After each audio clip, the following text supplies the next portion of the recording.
over the last few days, a number of commentators, newsy people, as well as church people have boldly proclaimed that this Easter will be like no Easter ever to have been experienced.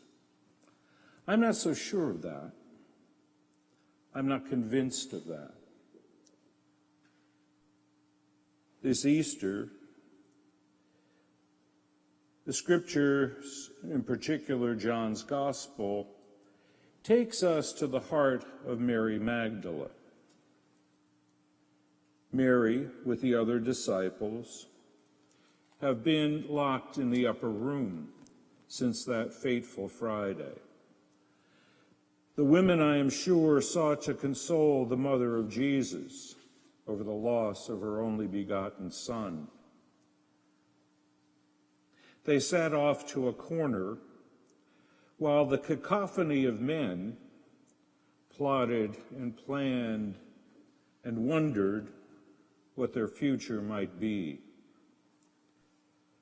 The room was probably pretty stuffy. And Mary,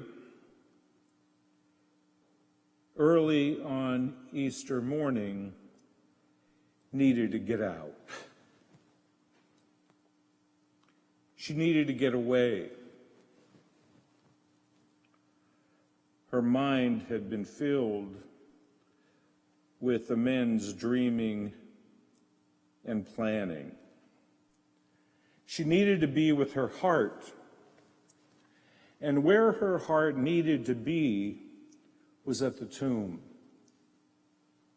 She wanders alone in the garden. Early in the morning, it's still dark. What drew her to the tomb? It was not her mind filled with wonder, but rather it was her heart filled with faith, her remembering that Jesus said that he would rise again. She's the only one that ventures out. She's the only one to come to that tomb in hope. And she sees the stone removed. And she runs back. She runs back into that darkened room to proclaim to Peter and the other disciples that they've taken the Lord from the tomb and we don't know where they have put him. Peter and one of the Zebedee brothers ran to the tomb. They look in. They see and come to believe. They still did not understand the scripture. The beloved disciple tells us that he had to rise from the dead. Mary may not have understood it, but she believed it. She believed it. And it's because of that faith that the disciples and that awareness of the presence of the risen Christ, that the disciples will be drawn out from that upper room to proclaim in faith and in truth that Christ is risen, that Christ is truly risen. To proclaim in faith and hope and awareness that we are that leavening in our world, A leavening, as Paul reminds us, that will transform not only our lives but our world because of the reality that Christ has conquered death.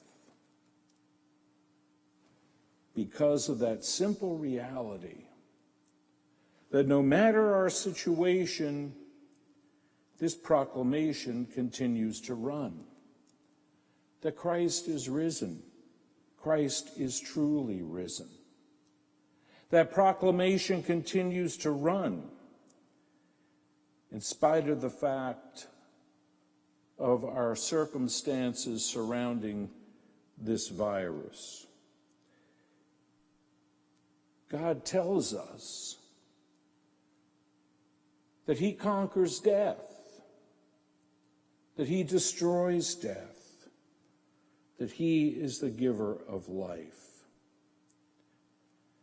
Yes, for us, this Easter is different than any other that we've ever experienced. But I'm not so sure that it's different for the experience of the church over the years, especially for the church on that very first Easter. And because of that experience, we're called to stir our hearts, to stir our imagination, and more importantly, to stir our faith. Our faith that draws us beyond what we see to come to what we believe. That Christ is risen, that Christ is truly risen.